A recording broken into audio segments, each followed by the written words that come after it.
learned a valuable but highly specific lesson when I was 10 years old at Chuck E. Cheese. Don't get into a ball pit ball fight with an autistic kid. I threw the ball pit ball at him. I didn't know he was autistic. They don't have to wear special badges. I'm not saying they should, it just would have made my life easier. Turns out this kid was like the Rain Man of ball pit ball fighting. Like, I think he'd been knocking cans off a fence in his backyard for years, preparing to be challenged to a ball pit ball fight. Because this kid had an arm like Nolan fucking Ryan. I gave up almost immediately, I mean, because it hurt. And it turns out that a ball pit ball fight with an autistic kid doesn't end when you give up. A ball pit ball fight with an autistic kid doesn't end when you leave the ball pit. A ball pit ball fight with an autistic kid is forever. Party! He followed me around the rest of the day with armloads of ball pit balls, pegging me with them whenever I let my guard down.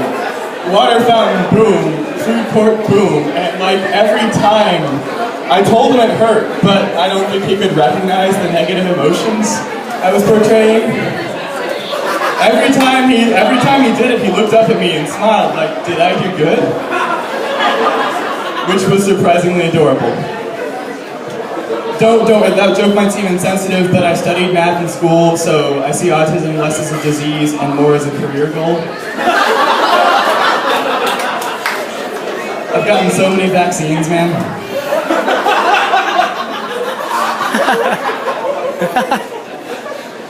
I used to work in a restaurant with counter service, which was a pretty good job, but the tips kind of sucked, and I think the reason for it was the tip jar system. Because like when you tip after a meal, you're expressing your gratitude to the waitstaff and to the cooks, everyone who helped you out. But when you tip right after you order in a jar, it's just a trash can for coins.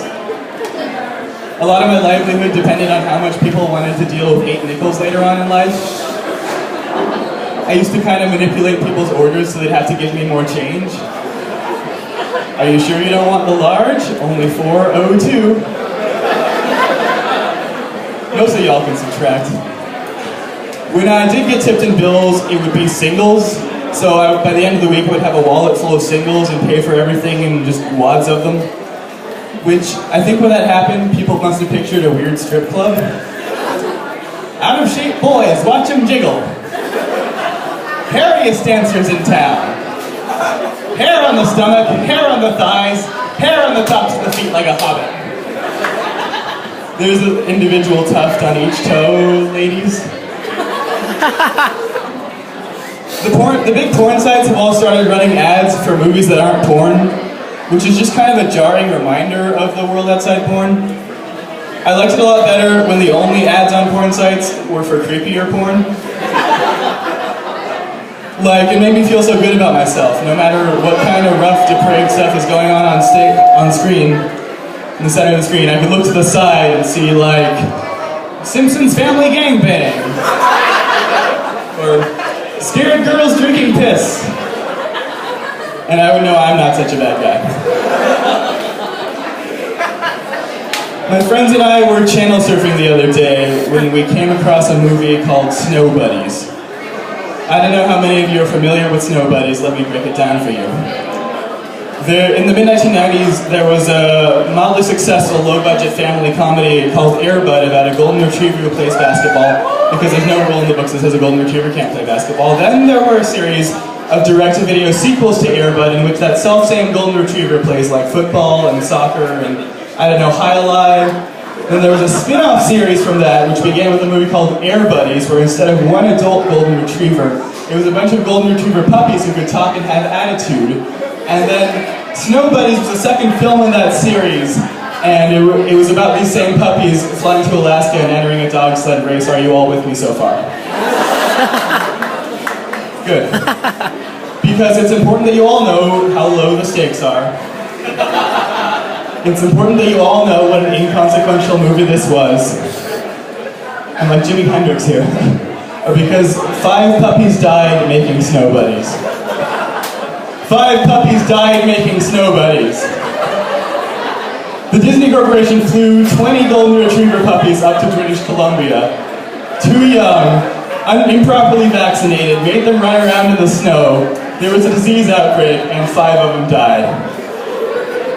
3 of the puppies had to be put down because they'd been so violently ill, their tiny puppy intestines ruptured and they were going to die a slow death from sepsis.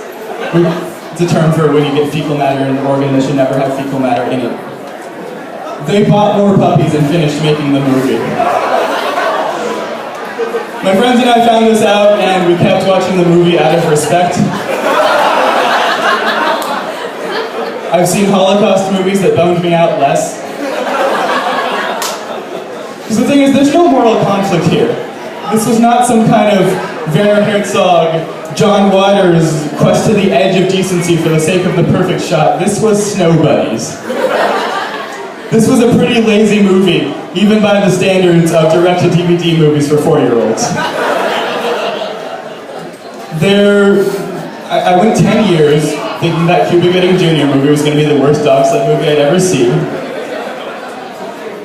The puppies enter the dog sled race because they hear the finish line is near the airport and they want to fly home.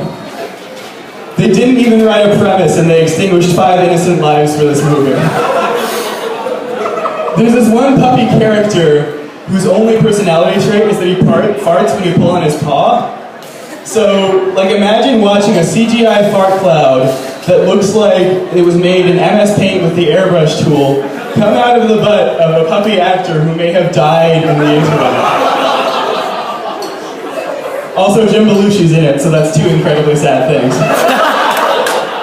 Alright, that's been my time, everybody. Thank you so much.